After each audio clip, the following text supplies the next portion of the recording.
Welcome to அன்பு Sudha kitchen. Evening ஸ்நாக்ஸுக்கு காஃபியோட புடலங்காய் வடை எப்படி செய்கிறதுன்னு செஞ்சு காட்டுறேன். புடலங்காய் எடுத்து சின்ன சின்னமாக துருவி எடுத்து வச்சுக்கணும். இஞ்சி பச்சை மிளகாய் ரெண்டையும் அரைச்சி எடுத்துக்கணும். கடலைப்பருப்பையும் அரைச்சிக்கிட்டு அதோட புடலங்காய், இஞ்சி, பச்சை மிளகாய், சோம்பு, கருவேப்பிள்ளை, கொத்தமல்லி, கடலைப்பருப்பு, வெங்காயம், மஞ்சத்தூள், மிளகாய்த்தூள், உப்பு எல்லாத்தையும் சேர்த்து நல்லா பிசைஞ்சு எடுத்துக்கணும். இதை சின்ன சின்னமாக உருண்டையாக உருட்டி எடுத்துக்கணும்.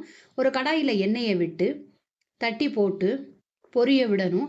2 பக்கமும் திருப்பி போட்டு ப்ரௌன் கலர் வர வரைக்கும் வெயிட் பண்ணி எடுத்துட்டோம்னா சுவையான புடலங்காய் வடை ரெடி. ஈவினிங் ஸ்நாக்ஸுக்கு காஃபியோட சுவையாக இருக்கும். இதை உங்கள் வீட்டில் செஞ்சு பாருங்கள். உங்களுக்கு பிடிச்சிருந்துச்சுன்னா லைக் பண்ணுங்கள், ஷேர் பண்ணுங்கள், சப்ஸ்கிரைப் பண்ணுங்கள். மீண்டும் சந்திப்போம்.